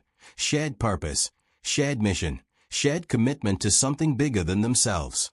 "Remember when it was just us?" Mike said, looking around at the others. 5 guys on motorcycles who liked to ride together. "I remember when Tom showed up at that rally looking half dead," Carla said. "We almost didn't talk to him. He looked too far gone." "I was too far gone," Tom said. "You brought me back. You gave me brothers when I had nobody. And you gave us purpose," Pete added. "We were just riding around, killing time. You gave us something that mattered." "Sophie gave us something that mattered," Tom corrected. "I just said yes." Randy raised his coffee cup. To saying yes. To showing up.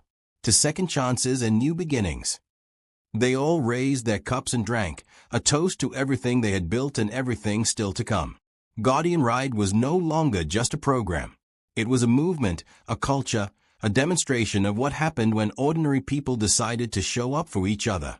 And it was still growing, still spreading, still changing lives one child, one family, one community at a time.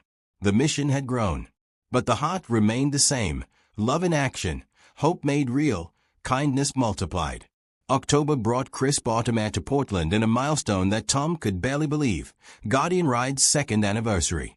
What had started with 5 motorcycles and one scared little girl now operated in 84 cities across 34 states, serving over 3,000 children daily. The numbers alone were staggering, but the real impact was measured in transformed lives, strengthened communities, and a cultural shift toward collective responsibility for child safety. The mayor's office contacted Rachel with news. Portland wanted to hold an official citywide celebration honoring Guardian Ride's founding. But more significantly, the governor's office called. Oregon's governor wanted to present Tom and the Steel Hearts with the Governor's Medal of Service, the state's highest civilian honor, at a special ceremony in Salem. "This is huge," Rachel told Tom when she delivered the news. "The medal is rarely given. You'd be joining a list of extraordinary people." Tom felt uncomfortable with the attention. "It's not about me. It's about everyone who's participated. All the riders, all the volunteers, all the families." "I know. But you started it. You're the face of the movement. Let people honor what you've built." The celebration planning consumed the next 3 weeks. The city event would be held at Pioneer Courthouse Square in downtown Portland, with live music, food vendors, and activities for families. The governor's ceremony would take place the following week at the state capitol. David Sullivan approached Tom with another surprise. "I've been talking to some people in Washington. Congressional leadership is interested in Guardian Ride as a model for community-based public safety initiatives. There's talk of federal funding for programs like yours. Would you be willing to testify before a House committee?" Tom's head spun. Congressional testimony? Federal funding? This had gone so far beyond what he ever imagined. "I'm a motorcycle mechanic who wanted to help some kids get to school safely. I'm not a policy expert."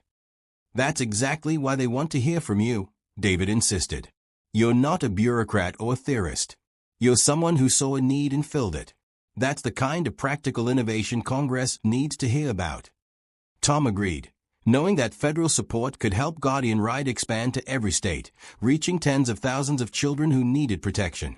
The Pioneer Courthouse Square celebration took place on a brilliant Saturday in mid-October. Over 5,000 people attended, filling the public square with a sea of families, bikers, and community members. Local businesses had donated food and drinks. A stage was set up for speakers and performances.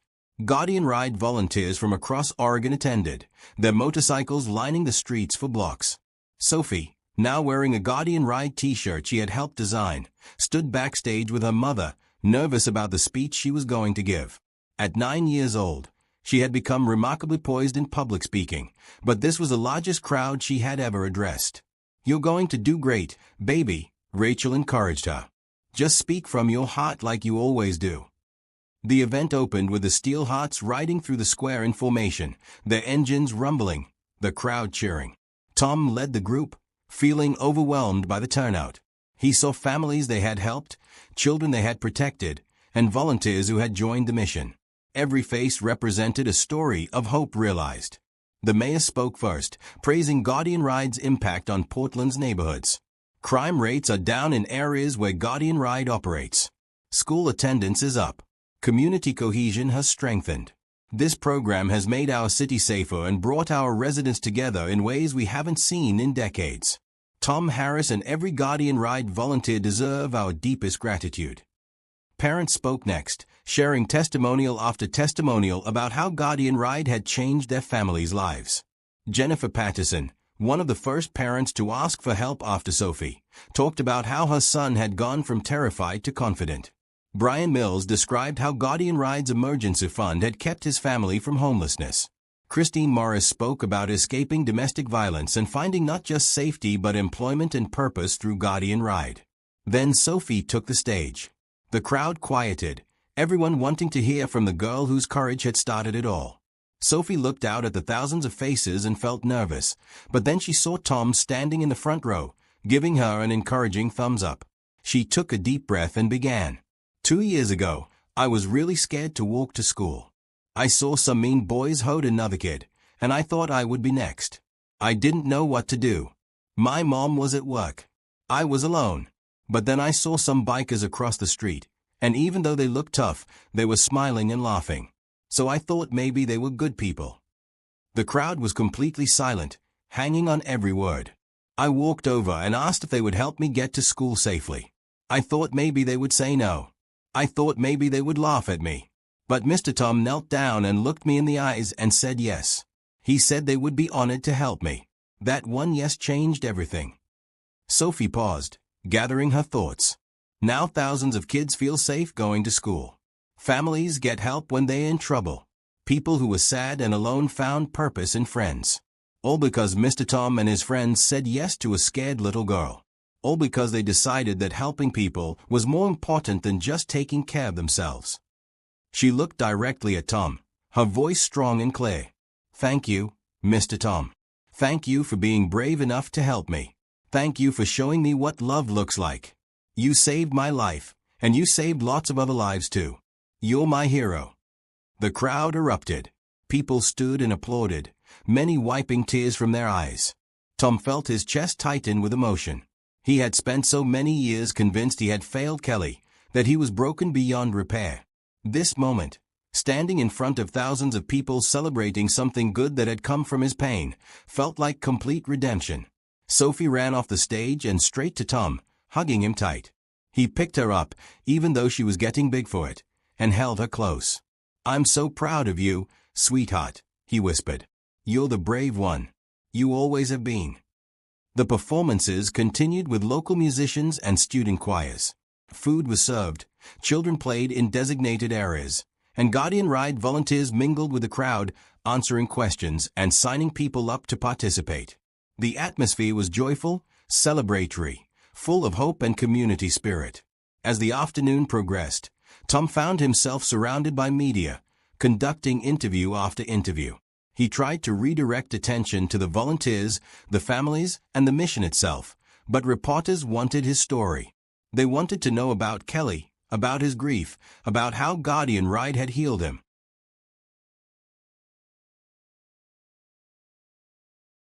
Sophie Bennett stood frozen on the chipped concrete steps of a small rental house in northeast Portland, her pink backpack hanging from one shoulder. The early October air bit at her cheeks. She could see Roosevelt Elementary School 3 blocks away. The brick building that usually felt safe now seemed like it sat on the other side of the world. Her hands shook as she gripped the straps of her backpack. Yesterday, she had watched from behind a parked car as 3 older boys surrounded a 4th grader named Ethan, shoving him against a fence, taking his lunch money. They laughed as Ethan cried. Sophie had hidden until they left, then run home as fast as her legs could carry her. Now it was morning, and she had to make that same walk. Alone. Her mother, Rachel, had already left for her shift at the grocery store warehouse. Rachel's old Honda needed new tires they couldn't afford, so she took the early bus at 5 in the morning to make her 6 o'clock start time. Sophie usually walked herself to school. She was a big girl. She could handle it. Except today, she couldn't. Sophie's chest felt tight. Her eyes burned with tears she refused to let fall. She was 7 years old, and 7-year-olds weren't supposed to be this scared. But those boys were out there somewhere, and she was small, and there was nobody to help her. She sat down on the steps and put her head in her hands. Maybe she could just skip school. But Mom would find out, and Mom already had enough to worry about. Mom worked 2 jobs and still struggled to pay rent every month. Mom didn't need a daughter who was too chicken to walk 3 blocks. The rumble of motorcycle engines made Sophie look up. Across the street, at the corner diner called Maga's Place, 5 motorcycles sat in the parking lot. Their chrome gleamed in the morning sun. 5 large men in leather jackets stood near the bikes, holding coffee cups and talking. They looked tough, with their beards and boots and dark sunglasses, but they were laughing about something. One of them, an older man with gray hair pulled back in a ponytail, gestured wildly with his hands as he told a story. The others roared with laughter. Sophie stared at them. An idea formed in her mind. It was probably a stupid idea. Mom always said not to talk to strangers. But Mom also said that sometimes you had to be brave, and sometimes being brave meant asking for help. Sophie stood up. Her legs felt wobbly, but she forced them to move. She crossed the quiet street, her sneakers making soft sounds on the pavement. As she got closer to the bikers, her courage nearly failed her. They were so big. Their motorcycles were so loud. What if they said no? What if they laughed at her? But she thought about those bullies again, about how scared Ethan had looked, and she kept walking. The gray-haired man noticed her first. He smiled, which made his weathered face crinkle around his eyes. He bent down to her level, which Sophie appreciated because it made him less scary. "Hey there, kiddo," he said gently. "You okay? You lost." Sophie's throat felt dry. She tried to speak, but nothing came out. The other bikers had stopped talking and were watching her with curious expressions. None of them looked mean. They looked concerned. "Take your time, sweetheart," the man said. "I'm Tom. What's your name?" "Sophie," she whispered. Then, louder, "Sophie Bennett." "Nice to meet you, Sophie Bennett. What can we do for you this morning?" Sophie took a deep breath. "I need to get to school," she said, pointing at the brick building down the street. "But there are some mean boys who hurt other kids, and I'm scared to walk by myself. My mom already left for work. I was wondering." She trailed off, suddenly feeling foolish. Tom's expression changed. His smile faded into something more serious, more determined. He glanced at the other bikers, and Sophie saw them all nod. "You were wondering if we could walk with you," Tom finished for her. "Make sure you get there safe." Sophie nodded, not trusting her voice. Tom stood up and put his hands on his hips. "Sophie, that is the bravest thing I've heard all week. You know what? We would be honored to make sure you get to school safely. In fact, how about we do you one better? How about we give you a ride?" Sophie's eyes widened. "On the motorcycles?" "On the motorcycles," Tom confirmed. "If that's okay with you. We'll go slow, stay on the street, and get you right to the front door of that school. Those mean boys won't come within 100 yards of you. How does that sound?" For the first time that morning, Sophie smiled. "That sounds good." "All right then." Tom turned to the other bikers. "Gentlemen, we've got a new mission. This young lady needs an escort to Roosevelt Elementary. Who's riding with me?" All four of the other bikers raised their hands without hesitation. One of them, a stocky man with a thick beard, said, "Wouldn't miss it for the world, boss." Tom pulled out his phone. "Sophie, what's your mom's phone number? We should probably call her and let her know what's happening, so she doesn't worry." He told them the truth. He didn't sanitize it or make it pretty. He talked about how close he had come to ending his own life, how the Steel Hearts had saved him, how Sophie's request had given him new purpose. He talked about divine favor and second chances, about how love and kindness could redeem even the darkest losses. One reporter asked, "Do you think your daughter would be proud of what you've built?" Tom paused, feeling the weight of the question. "I hope so. I think Kelly would love knowing that other children are being protected. She had such a kind heart. She would want good things for other kids. So yes, I think she would be proud. And I hope she knows that everything I do through Guardian Ride is a way of honoring her memory." The celebration continued into the evening with a candlelight vigil for children lost to violence, accidents, and illness. Hundreds of families participated, including Tom and Laura, who had traveled from Seattle for the event. They stood together, holding candles, remembering Kelly and all the other children whose lives had been cut short. It was healing and heartbreaking at the same time.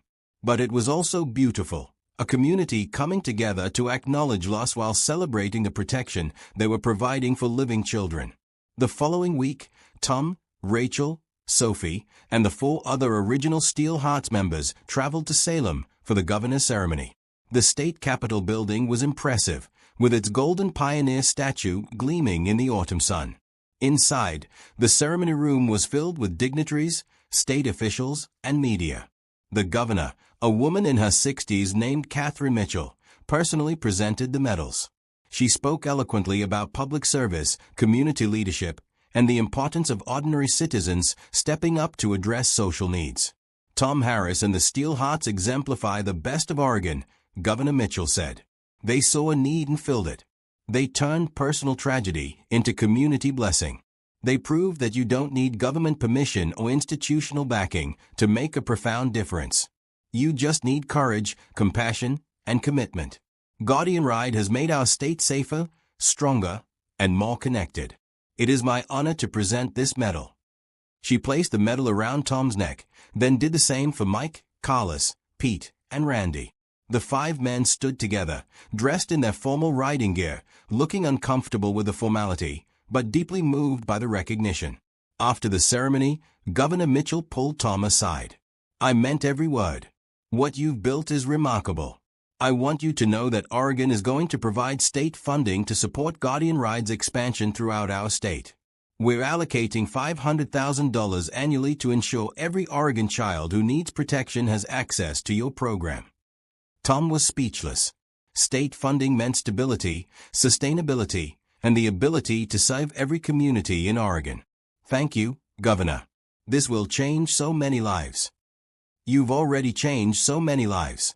We're just helping you do more." That evening, the group celebrated at a restaurant in Salem. The mood was joyful but also reflective. They had come so far from those early mornings at Maggie's place, escorting a handful of scared children to school. "Can you believe this?" Randy asked, looking at his medal. "We're just a bunch of guys who like motorcycles. Now we've got medals from the governor." "We're a bunch of guys who decided to show up for a kid who needed help," Tom corrected. The rest just followed from that. "To showing up," Marcus said, raising his glass.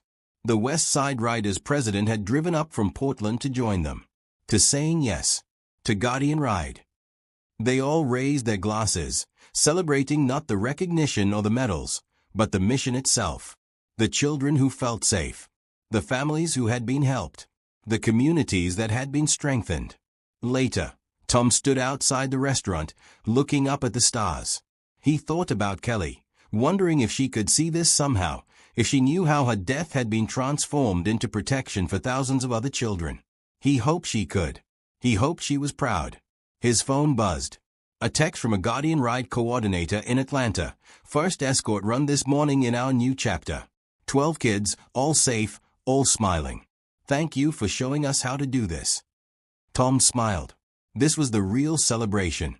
Not medals or ceremonies, but children arriving safely at school, families receiving help, communities growing stronger. That was the purpose. That was the mission. And it was spreading, multiplying, reaching further every single day.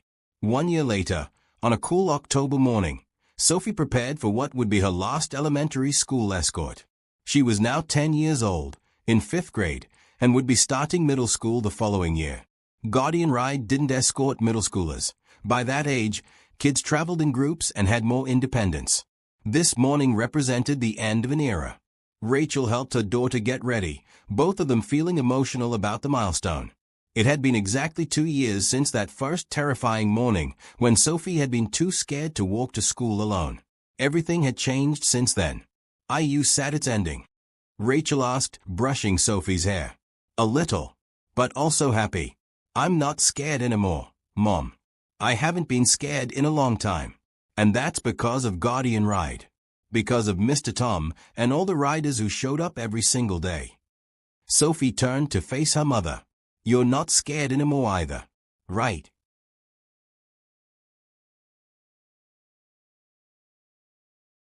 Rachel smiled, tears in her eyes. "No, baby. I'm not scared. We're going to be okay. Better than okay." They had moved into a nicer apartment 6 months earlier, a 2-bedroom place in a safe neighborhood with good schools. Rachel's salary as Guardian Ride's executive director had given them stability they had never known. Sophie had friends, hobbies, confidence. They had a community that loved and supported them. The transformation was complete. When they arrived at Maggie's place, Sophie was surprised to see far more motorcycles than usual. The parking lot and surrounding streets were filled with bikes, dozens of them, maybe even 100. Riders stood in groups, all wearing Guardian Ride patches on their jackets. Tom stood in the center, grinning. Surprise, Sophie. What's going on?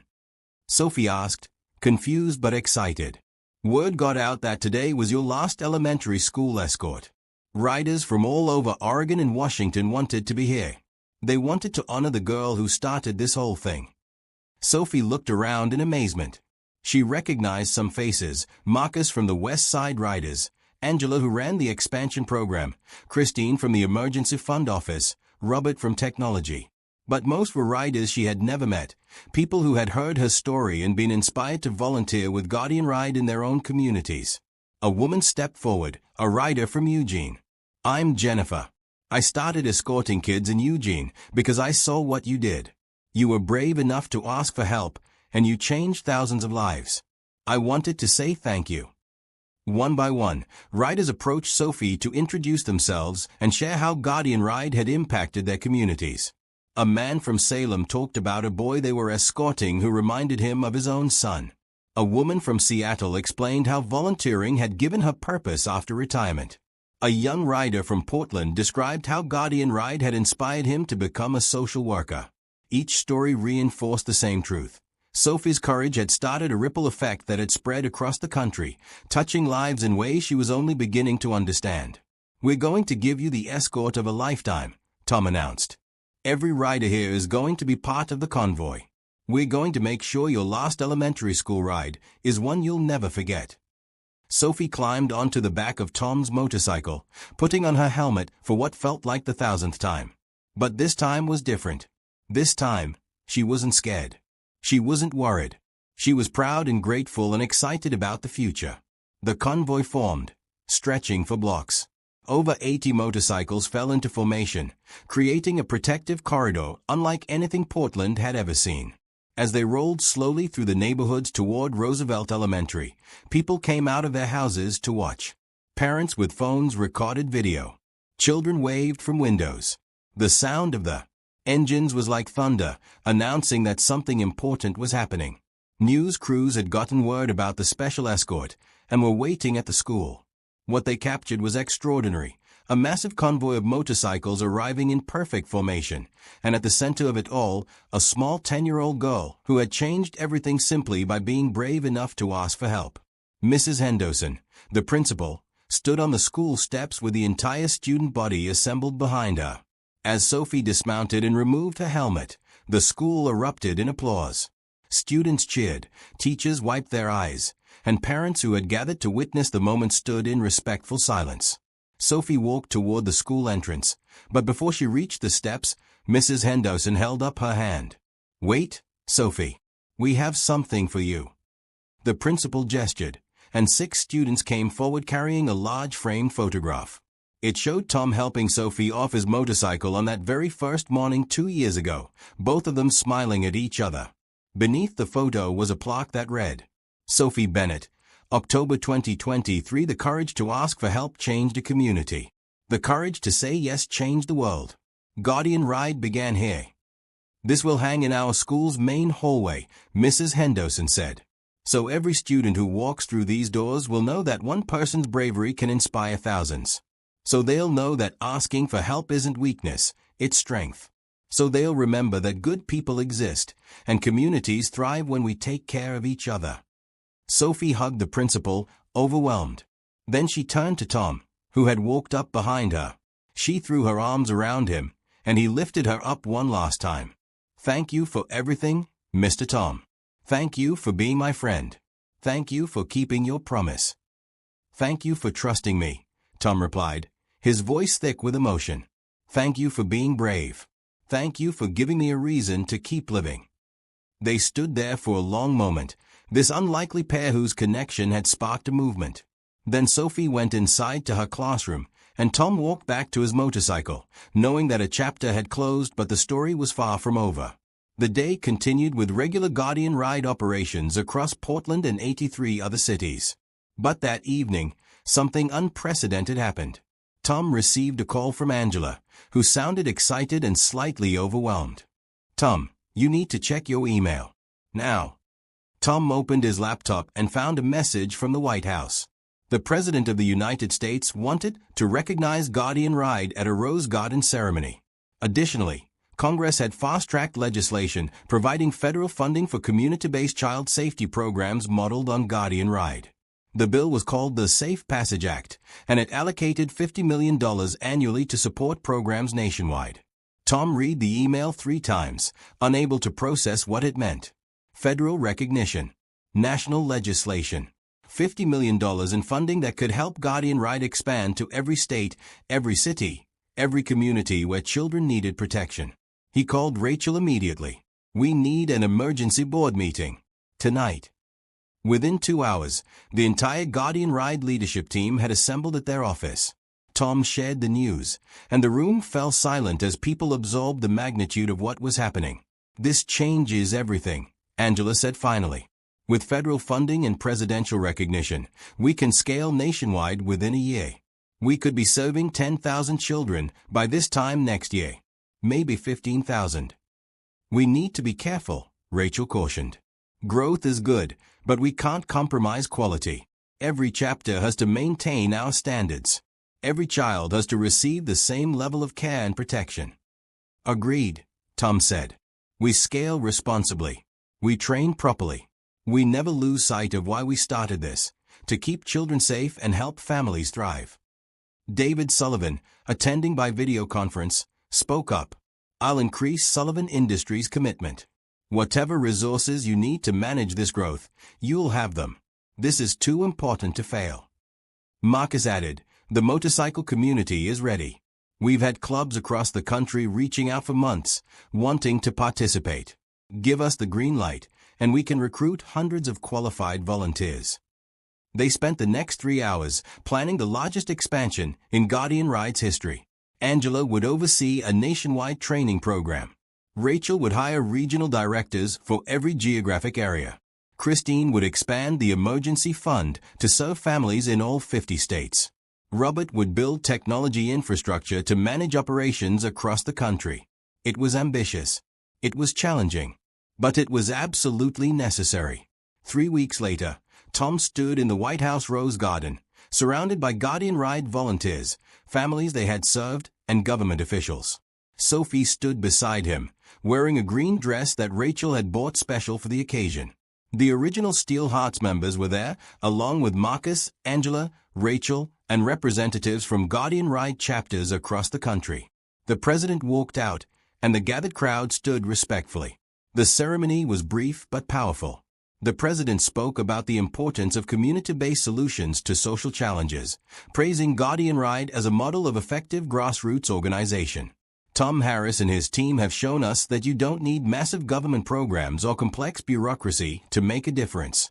You need good people who care, clear mission, and commitment to showing up. Guardian Ride has protected thousands of children, strengthened hundreds of communities, and inspired a national conversation about collective responsibility. Today, I'm proud to sign the Safe Passage Act into law, ensuring that programs like Guardian Ride have the resources they need to continue this vital work. The president signed the legislation, then walked over to Tom and shook his hand. Thank you for your service to our nation's children. Thank you for showing us what's possible when ordinary citizens step up. Thank you, Mr. President, Tom managed to say. But I'm not extraordinary. I just said yes when someone asked for help. Anyone can do that. That's exactly the point, the president replied. Anyone can do that. And because you did, thousands of others have followed your example. That's leadership. After the ceremony, as guests mingled in the Rose Garden, Tom found a quiet moment with Sophie and Rachel. They sat on a bench under a blooming magnolia tree, watching the celebration unfold around them. This is crazy, Sophie said, giggling. We're at the White House. The actual White House. We're here because of you, Rachel reminded her. Because you were brave on a scary morning. And because Mr. Tom was kind, Sophie added. Bravery and kindness together make magic happen. Tom smiled at her wisdom. At 10 years old, Sophie understood something that many adults never learned. Transformation happened when courage met compassion, when people chose connection over isolation, when communities decided that taking care of each other mattered more than individual convenience. His phone buzzed with a text from Laura, watching the ceremony online, crying happy tears. Kelly would be so proud. I'm so proud.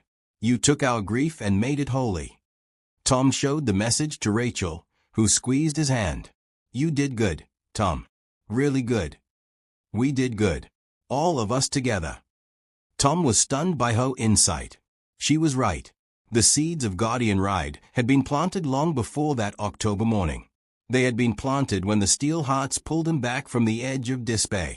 They had been planted when he decided to transform his grief into purpose. They had been planted every time someone chose kindness over indifference. You're very wise for 12, Tom told her. Mom says I get it from you, Sophie replied with a grin. After they hung up, Tom sat in his hotel room in Nashville and reflected on the journey. 4 years ago, he had been a broken man, barely surviving, convinced his life had no purpose or meaning. Now he led a national organization that protected tens of thousands of children and inspired millions of people to believe in the power of community care. Divine favor. That's what Rachel's grandmother would have called it. Blessings multiplied beyond measure when you were faithful with what you were given. Tom had been given a second chance through Sophie's request for help. He had said yes. And that yes had echoed across the country, multiplying into 50,000 yeses, into hundreds of thousands of acts of kindness, into a culture shift toward collective responsibility for child safety. The promise had been kept. When Sophie asked if they would come back tomorrow, Tom had said yes. Every single day, for her elementary school years, Guardian Ride had shown up. And then they had kept showing up for every other child who needed protection, in every city where communities chose to participate. The promise was still being kept every morning, in over 200 cities across America. Riders waking up early, checking their bikes, gathering frightened children, and escorting them safely to school.